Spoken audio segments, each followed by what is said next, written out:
Oke, Assalamualaikum warahmatullahi wabarakatuh. Selamat datang semuanya, selamat bertemu dengan saya, Pak Rasol. Kita akan membahas tentang geometri ruang, materi matematika wajib kelas 12. Apa yang akan kita pelajari di video kali ini adalah tentang hubungan antara titik, garis, dan bidang. Ya, jadi yang akan kita bahas adalah kedudukan titik, garis, dan bidang dalam ruang. Jadi apa yang akan kita bahas nanti dari materi itu, salah satunya tentang apa itu titik, apa itu garis, apa itu bidang ya. Seperti apa pembahasannya, kita lanjut ke laptop ya. Ayo kita ke halaman selanjutnya. Nah, seperti yang sudah disebutkan tadi, yang akan kita pelajari pertama adalah tentang kedudukan titik, garis, dan bidang dalam ruang. Yang pertama dan utama adalah pengertian ya. Kita di sini masih membicarakan teori, belum menghitung ya. Oke ya. Tentang titik, garis, dan bidang. Yang pertama titik. Titik merupakan suatu yang memiliki kedudukan tetapi tidak mempunyai ukuran. Ya udah tahu ya, titik ya hanya sebuah titik tul gitu ya. Contohnya di sini ada gambar satu buah titik yang dinamakan titik Q. Yang kedua atau B ada garis. Garis merupakan himpunan titik-titik yang hanya memiliki ukuran panjang tetapi tidak memiliki ukuran lebar. Garis ini berdimensi 1 ya. Terus nama garis dapat ditentukan dengan memakai huruf kecil atau dengan menyebutkan nama segmen garisnya dari titik pangkal ke titik ujung. Contohnya adalah di sini ada garis G atau bisa disebut juga garis AB. Kita lihat contoh di bawah. Nah, ini garis G atau garis AB gitu ya. Nah, sebelum kita lanjut ke bidang, nah kita lihat di sini. Pengertiannya kan garis merupakan himpunan titik-titik. Kalau di zoom garis itu sebenarnya ya titik-titik yang saling berdekatan gitu. Contohnya begini. Nah, kita misalkan ya, kita buat sebuah objek di sini. Nah, ini saya udah buat objek, kita zoom. Nah, terus zoom in terus. Nah, kalian lihat kan di sini ada kotak-kotak ini ya. Kotak-kotak halus ini namanya piksel kerapatannya ya. Nah, kalau piksel ini udah ada dimensinya. Nah, kalau garis nih, yang hitam ini garis dimensinya 1 ya. Terdiri dari titik-titik yang saling berdekatan, itu namanya garis. Itu yang belum tahu tentang garis. Nah, kita kembali lagi. Garis sudah tahu ya bentuk garis seperti itu. Nah, sekarang bidang. Nah, kalau bidang itu himpunan titik-titik yang memiliki ukuran panjang dan lebar. Bidang ini berdimensi 2 ya. Dimensi bidang itu dimensinya 2. Nama bidang dapat ditentukan dengan memakai huruf atau simbol yang dituliskan di pojok bidang atau dengan menyebutkan titik sudut dari bidang tersebut. Contoh di gambar ini adalah bidang ABCD. Bidang ABCD. Oke, kita lihat lagi ya. Nah, ini tadi bidang bentuknya segitiga kalau yang dicontoh. Nah, di modul ini bidang segi 4. Tadi kumpulan titik-titik juga yang mempunyai panjang dan lebar. Nah, kalau kita zoom tadi, nah kan ini kumpulan titik-titik yang saling berdekatan ya. Kalau disatukan nanti namanya luas. Tuh, tentang bidang. Kita lanjut ke bawah. Aksioma garis dan bidang. Aksioma ini adalah pernyataan yang disepakati kebenarannya. Ini udah dari ahli ya. Terdapat beberapa aksioma yaitu sebagai berikut. Yang pertama, melalui dua buah titik sebarang hanya dapat dibuat sebuah garis lurus. Yang kedua, jika sebuah garis lurus dan sebuah bidang datar mempunyai dua titik persekutuan, maka garis lurus itu terletak seluruhnya pada bidang tersebut. Yang ketiga, melalui 3 buah titik sebarang hanya dapat dibuat sebuah bidang. Kita lihat contoh di sini yang A tadi. Sebuah bidang ditentukan oleh 3 titik sebarang yang tidak segaris. Ada 3 buah titik. Ini terletak dalam satu bidang. Contoh yang kedua, ini aksioma yang kedua, sebuah bidang ditentukan oleh sebuah garis dan sebuah titik yang terletak di luar garis tersebut. Ini ada sebuah garis dan titiknya ada di luar garis. Ini namanya sebuah bidang yang terdiri dari sebuah garis dan sebuah titik. Terus selanjutnya aksioma yang ketiga, sebuah bidang ditentukan oleh 2 buah garis yang berpotongan. Ya, jika ada 2 buah garis berpotongan seperti ini, otomatis sama ya. Di sini nanti bisa dibuat suatu bidang. Kalau bidang belum terbiasa, sisi gitu ya. Contohnya di depan sebuah kubus kan terdapat 2 buah garis yang saling berpotongan ya. Salah satu contohnya adalah perpotongan diagonal. Itu kan dalam satu bidang gitu. Terus yang keempat, sebuah bidang ditentukan oleh 2 buah garis yang sejajar. Nih lihat di contoh di sini. Kalau memahaminya bingung, kita lihat saja lagi. Kita bayangkan ke sebuah kubus. Sebuah kubus, sisi depannya ya, bagian depan itu ada 2 buah garis yang saling sejajar. Misalnya garis atas dan bawah atau samping kanan dan samping kiri. Oke ya, itu. Selanjutnya yang ketiga, tentang kedudukan titik terhadap titik, terus terhadap garis dan terhadap bidang. Oke, yang pertama langsung saja kedudukan titik terhadap titik. Ada satu, yaitu titik berhimpit dengan titik tersebut. Artinya titiknya saling berdempetan, berarti gambarnya hanya ada satu. Titik A dan titik B ini di satu lokasi, makanya di gambarnya titik berhimpit seperti ini. Nih. Berada di satu titik. Titik A dan titik B berhimpit, berarti di satu titik. Gambarnya satu. Terus titik tidak berhimpit dengan titik.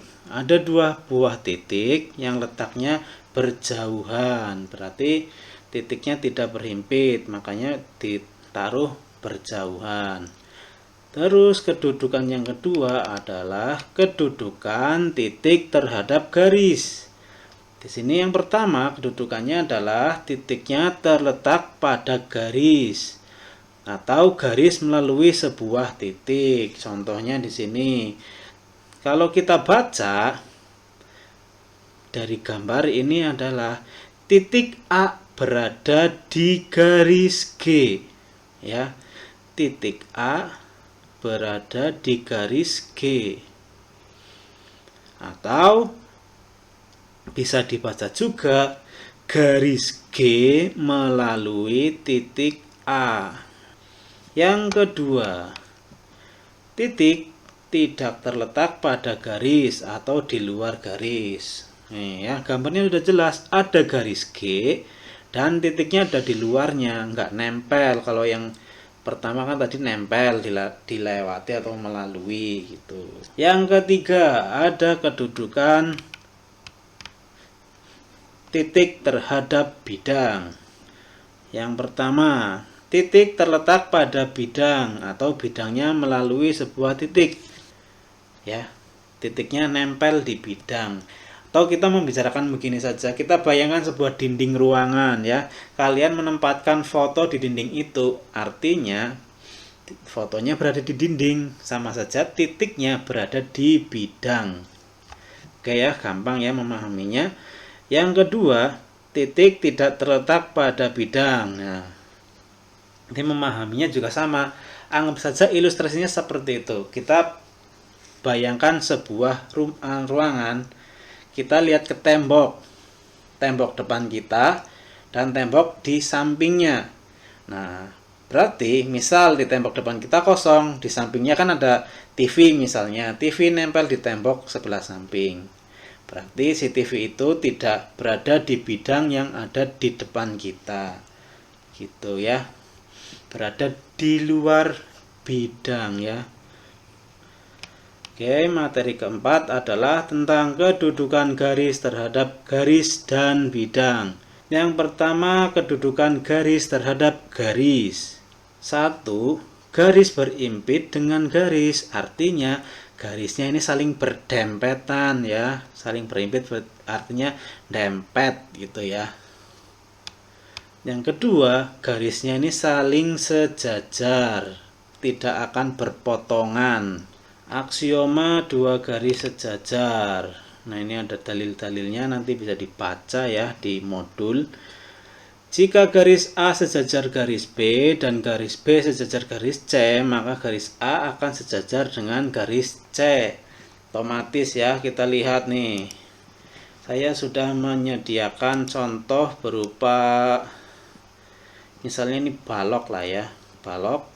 Nah, disebutkan di sini tadi garis A sejajar garis B dan garis B sejajar garis C, maka garis A sejajar dengan garis C ya, otomatis ini garis A saya sebutnya adalah garis di bawah ini AB. AB sejajar dengan EF dan EF sejajar dengan HG. Berarti otomatis AB juga akan sejajar dengan HG ya. Ini model 3 dimensinya seperti ini, kalian bisa memahaminya dari sini. Nah, garis yang tidak sejajar itu yang seperti apa? Nah, yang tidak sejajar itu punya titik potong. Kita contohkan di sini. Nah, tik. Kan ini memotong ya. Nah, sampai ketemu berarti memotong. Itu namanya garis yang tidak sejajar. Oke, kita kembali lagi. Garis A sejajar garis B dan memotong garis C. Garis B sejajar garis A dan juga memotong garis C. Maka garis A, B, dan C terletak pada sebuah bidang. Oke, kita lihat dari gambar ini saja sudah cukup. Ada garis A dan garis B saling sejajar. Nah, dilewati oleh garis C kan memiliki titik potong masing-masing. Ini ternyata terletak dalam satu bidang kalau seperti ini. Jika garis A dan B menembus bidang alfa, maka garis A juga menembus bidang alfa. Ya jelas, karena garis A dan B kan sejajar, berarti kan jejeran nih gitu ya. Nah, kalau garis B menembus, otomatis yang A juga menembus, kan karena sejajar aturannya seperti itu. Oke, ini kedudukan yang ketiga, yaitu garis berpotongan dengan garis. Tadi sudah dicontohkan. Nih ya, tadi kan ada garis, nih garisnya satu, garis yang EF. Yang berpotongan itu yang seperti apa? Ya misalnya begini, ini kan garisnya berpotongan. Titik potongnya ada di titik F gitu ya. Semua paham tentang garis yang berpotongan. Garis bersilangan dengan garis. Nah, dua buah garis dikatakan bersilangan, ini tidak sejajar dan tidak berpotongan. Berarti garis itu tidak memiliki titik potong dan tidak berada pada sebuah bidang. Kita lihat gampangnya di sini. Ini kan ada balok, sisinya ada atas ada bawah. Saya buat begini garis di atas. Nih, saya buat garis di sini. Dan satu lagi saya buat garis di sini. Nah, garis yang atas ini yang miring di atas dan miring di bawah kan berada di sisi atas atau bidang atas dan bidang bawah. Mereka nggak akan saling bertemu. Artinya mereka hanya akan bersilangan saja, berpapasan gitu ibaratnya lah. Selanjutnya yang kelima, kedudukan bidang terhadap bidang. Sekarang bidang kita bahasnya tentang sisinya, bidangnya. Yang pertama ada bidang yang berimpit dengan bidang. Dan yang kedua ada bidang yang sejajar dengan bidang, nanti ada bidang yang tegak lurus dengan bidang. Nah, bidang yang berimpit kan berarti bidangnya di satu tempat, seletak begitu ya, dempet. Terus yang kedua, bidangnya ini saling sejajar. Berarti contohnya bidang atas dan bidang bawah ini kan sejajar, kanan dan kiri sejajar, depan dan belakang sejajar gitu bidangnya. Nih, kita lihat dari sini nih ya.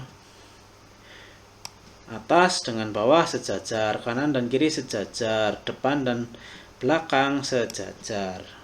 Nah, yang ketiga, bidangnya berpotongan dengan bidang yang lain. Contohnya langsung ke bentuk ini. Nih, ada bidang depan dan bidang samping. Berpotongan di sebuah garis ya. Kalau berpotongan pasti nabrak membentuk sebuah garis. Ya, ini garisnya namanya garis AE. Bidangnya yang depan AB, FE berpotongan dengan bidang ADHE.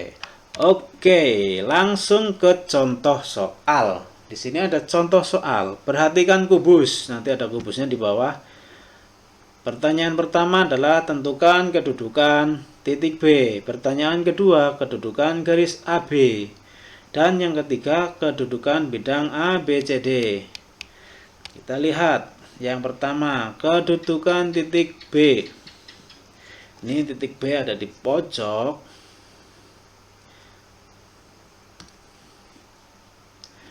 Titik B tidak berimpit, ya, tidak akan berhimpitan dengan A, D, C, F, G, H, E, ya kan titik B di sini, yang lain terpisah, jadi nggak mungkin berhimpit. Kedudukan yang kedua, titik B itu terletak pada garis AB,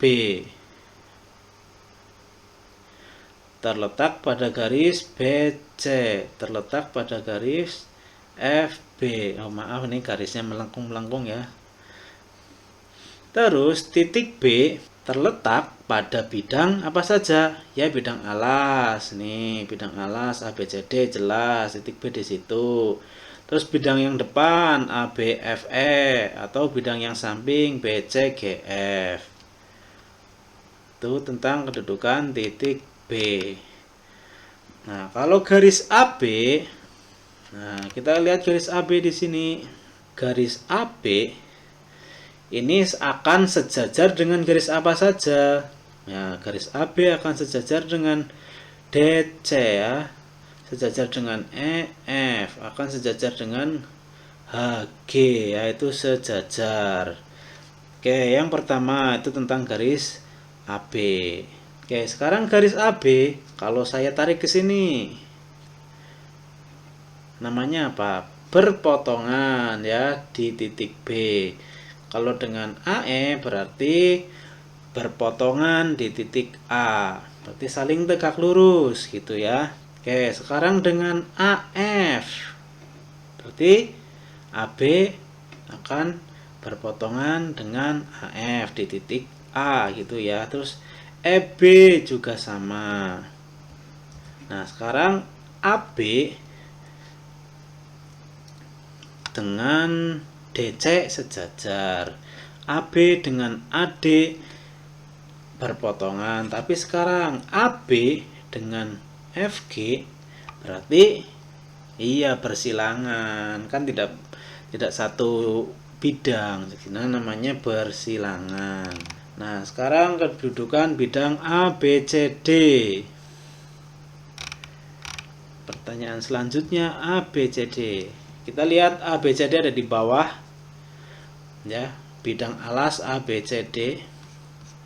ABCD sejajar dengan apa? Oke, sejajar dengan EFGH. Ya, hanya sejajarnya dengan dua bidang itu saja. Sekarang kita ke sini yang berdiri. ABCD dengan BCGF ini hubungannya apa? Kedudukannya apa? Ya, ini saling berpotongan ya, berpotongan di garis BC dengan bentuk siku-siku tegak lurus gitu ya. ABCD dengan CGHD.